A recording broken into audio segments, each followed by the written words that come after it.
Quilty Life. Welcome, I'm so happy you're here. So today we're talking all about the Flower Stand block of the month, and it is the kickoff to month 2. So I already did a video on block 3, so be sure to check that out. But today we're talking about block 4. We're gonna be going over a super cute block. But first, you're gonna need your flower pack month 2. And you know it's month 2 because it has a little 2 at the top. So break this out, go ahead and open it up, and we are gonna get started with our pattern. So today we're going to be making block 4, and it is this cute little tulip block in a basket, and I'm so excited to get started on this block. I wanted to show you what the block looked like. So this is what the block looks like. It's a long one. It is so cute, and it's actually pretty repetitive. So you can just chain piece away and not have to worry about looking at the instructions for the most part. Just make sure your pieces are going the right way. But it's actually a lot of fun, and this would be a beautiful standalone block on its own.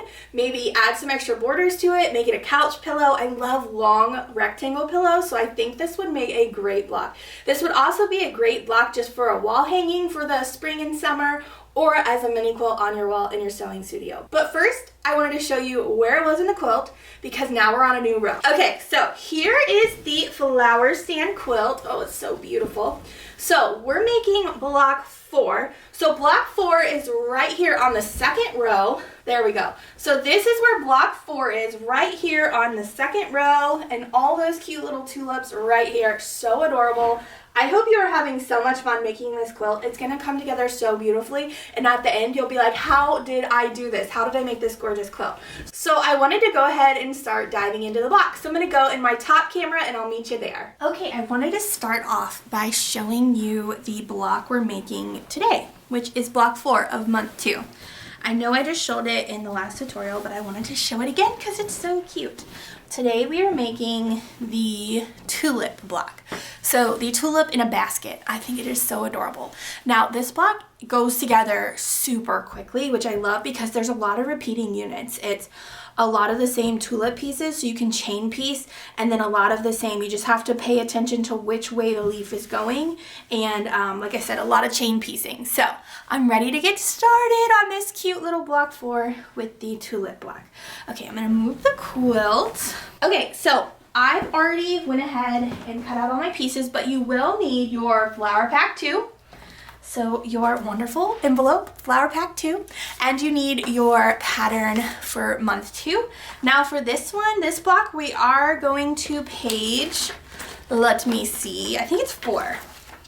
Yes, so we're starting on page 4 with the cutting instructions. Now I've gone ahead and cut out all my pieces and labeled them with my cute little alphabet markers that came in your month 1 envelope. So I keep mine in this cute little baggie. Now I have all my pieces cut out. I lay them out like this.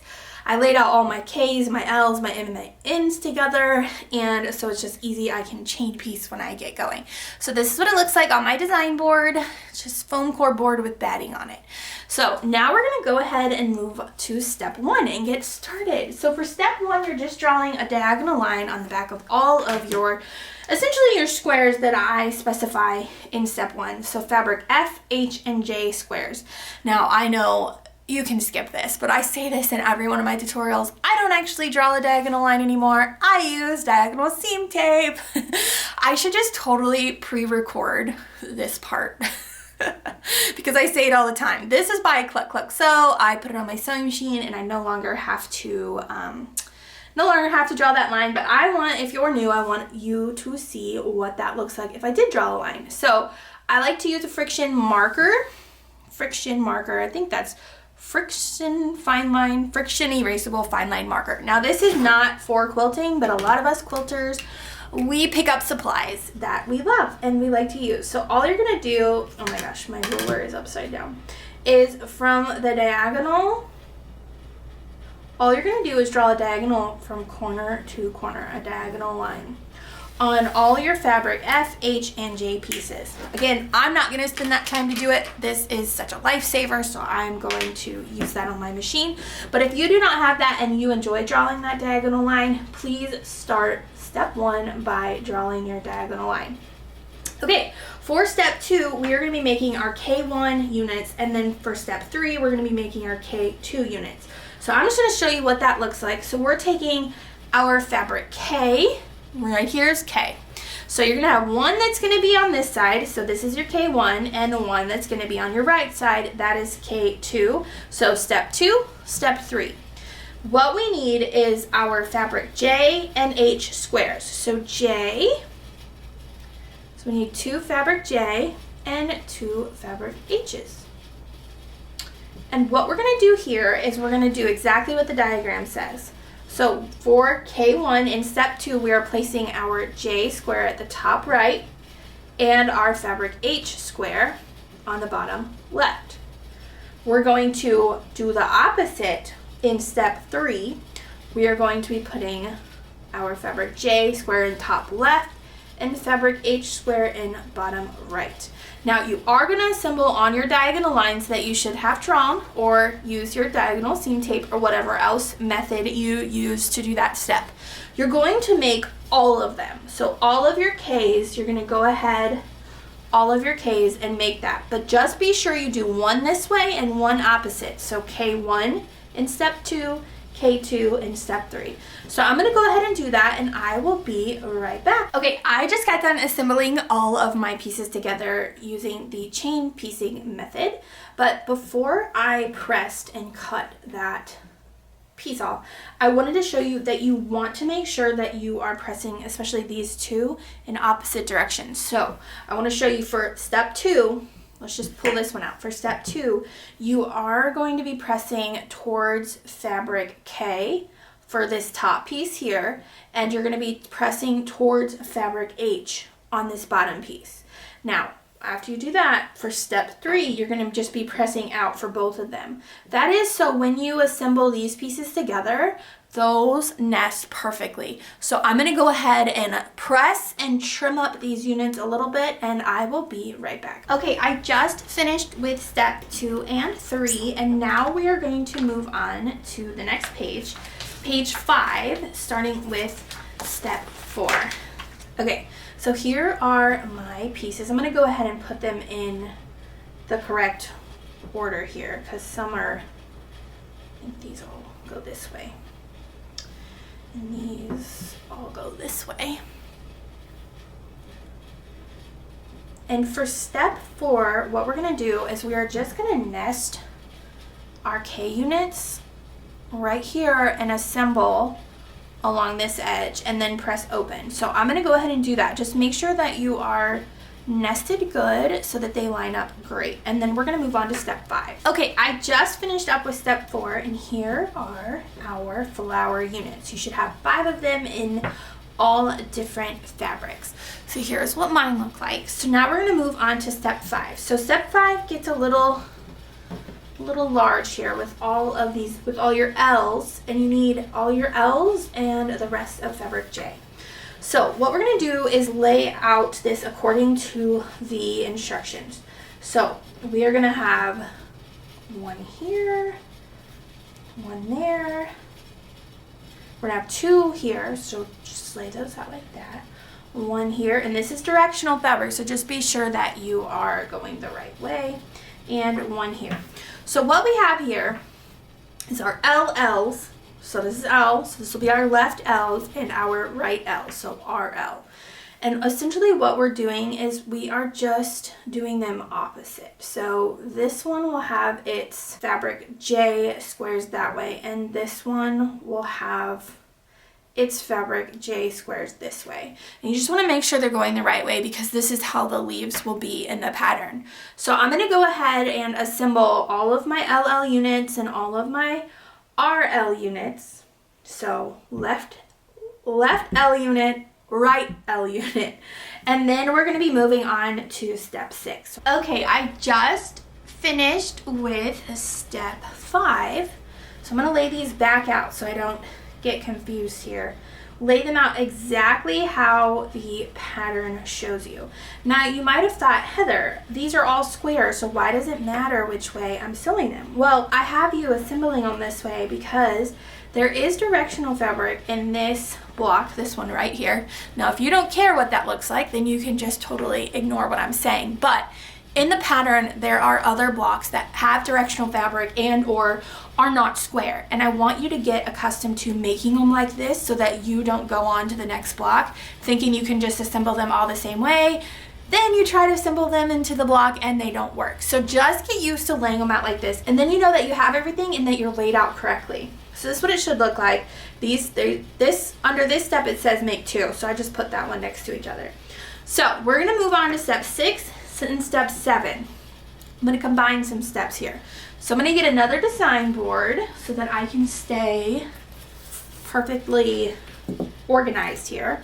I'm gonna move these to the side, keep them laid out exactly how they are. Now what I need is for step 6, we're gonna be making 3 of these units. So we need to look at our block here. So we know we have one with this one with this one, and one with this one. So all we're gonna do here is we are going to take, let me see if you can see that. We're gonna take our fabric I, N, and E and lay these out. So we need 3 E's.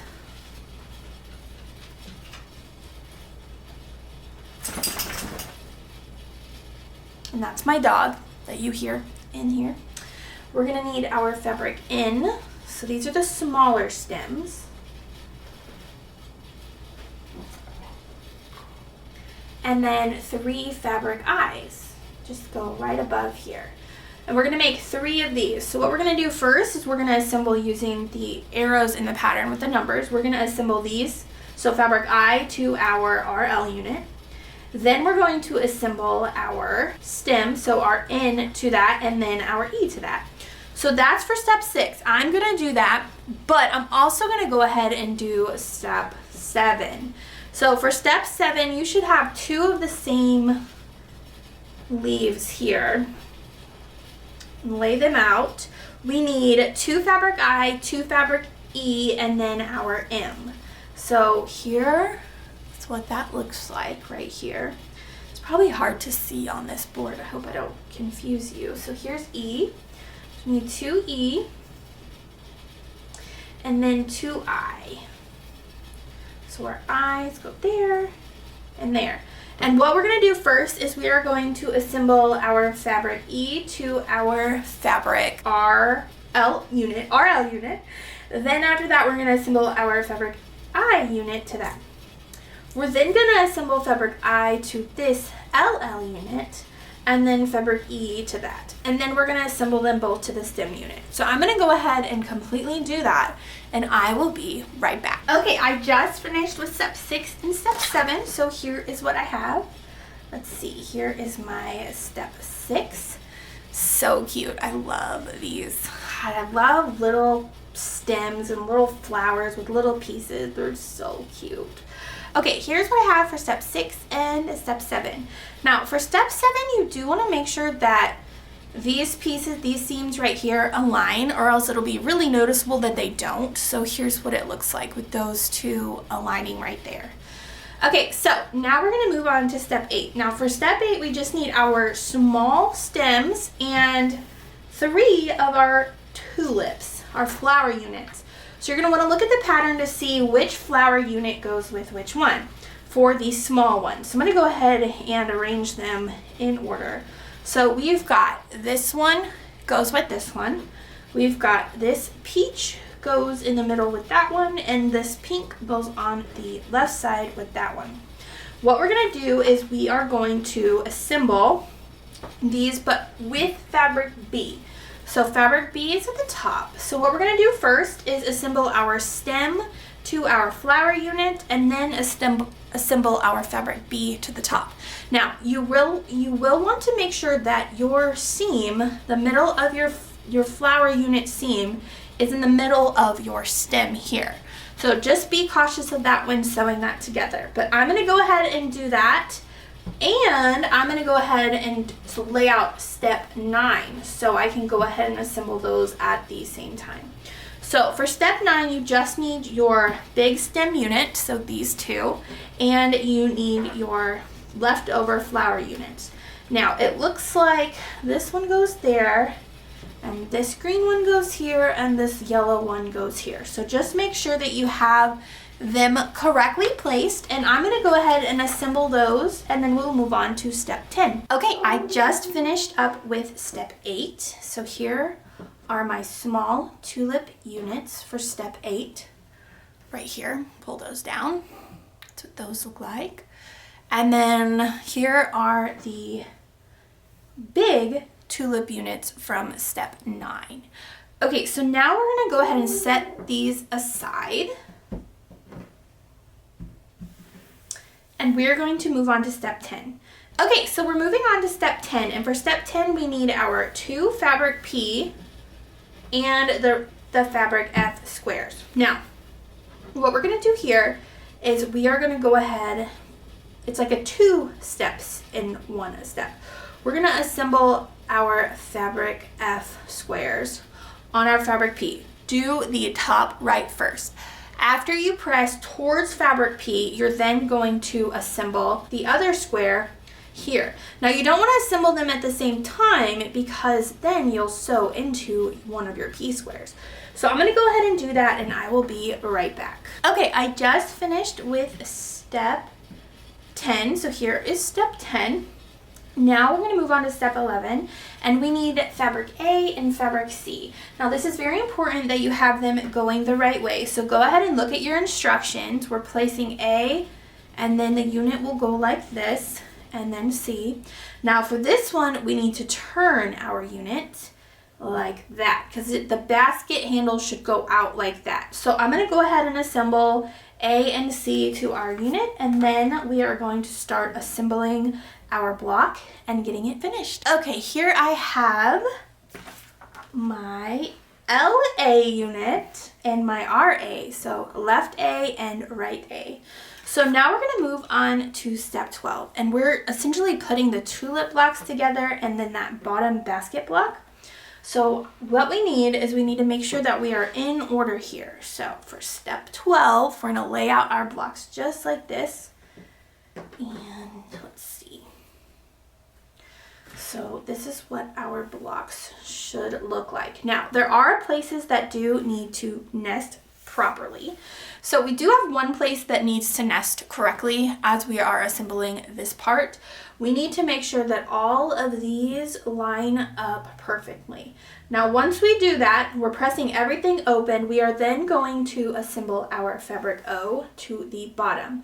So I'm gonna go ahead and do that, and I will be right back. Okay, I just got done with step 12. So here is what it looks like. Again, you want all of your seams right here to nest properly. So if you pressed according to the pressing directions in the pattern, those should have nested really nicely. Okay, so now we're gonna move on to step 13. And what we're gonna do is assemble our, not that side, our units. So our A units, so LA and RA here, okay? So you can't really see, there we go. So this block is getting bigger. So what we're gonna do is assemble these. Now you want them to nest right here and right here. So here and here. So I'm gonna go ahead and do that, and then I'll be back for the last step, 14, to finish. Okay, so I just finished with step, let's see, 13. So now we're gonna move on to step 14, and this is the last step. So we need our fabric G rectangle. So you're just assembling one fabric G. So one fabric G to this left side. And then after you press towards fabric G, you're assembling fabric D to the top. So I'm gonna go ahead and do that, and I will be right back. Okay, I just finished step 14, which means the block is finished. Are you ready to see it? Here we go. Oh my goodness, it is so stinking cute. I love it so much, so much. Oh, just love it. Okay, so if you're struggling with the blocks each month, definitely check out my blog post, Working with Small Pieces. I think that will definitely help you. Don't forget to go slow. This is not a race. You have a whole month to make 2 blocks. So go slow, measure each of your pieces before you start and during making the blocks, because that will really help you make sure that you are at the correct measurement, because even the smallest little piece sticking out that you should trim off makes a huge difference. And don't forget your pressing. Pressing makes a huge difference too. I definitely recommend finger pressing first and then pressing over where you finger pressed. Trimming, again, makes a huge difference, and just squaring up your pieces, so trimming and squaring up makes a huge difference. So I hope that you're enjoying working with these blocks. I can't believe it's already month 2. Can you? That is so crazy. We've made, now if you followed along with this, we have made 4 blocks and we have so many to go, but I hope you are enjoying this block of the month. Don't forget to check out the next video for your month 2 surprise bonus pattern. I think you're gonna see these little cuties again sometime soon. Okay, I'm gonna go to the front camera to say goodbye. Okay, so we just got done making our block 4 of month 2. I hope you've enjoyed making this block as much as I did. Again, it is such a simple block. You can just sit and chain piece. It goes together quickly, in my opinion, and I hope that you don't have too many issues with it. I know working with small pieces, some of you are a little hesitant or are thinking that it's a little challenging for you, but like I mentioned in the video, don't forget to press correctly. Try not to stretch your pieces. Also, don't forget to trim after each unit, after each block, after each time you sew. Just trim. I have those measurements for you in the pattern for a reason, so please follow that. Also, pressing correctly really helps as well. If you're pressing and nesting in your seams, that really helps for your block to lay flat, which means your pieces won't be wonky, which means they should sew together perfect.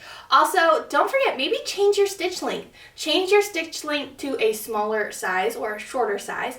I like to stitch at 1.5 to 1.8 on my machine to get best results working with the small pieces. I also have a blog post which is called Working with Small Pieces, or maybe tips for working with small pieces. I'll have to link that below because I think a lot of you could benefit from reading that and checking that out. Now, this block is over, but I have a little surprise for you. So check out my next video where I have a fun, free bonus pattern for those of you that are participating in the Flower Stand block of the month. You have a fun little QR code in your flower pack, which comes with a free bonus pattern. So don't forget to scan this QR code to head over to mysewquiltylife.com to get your free pattern. And so you have something to use up all those scraps.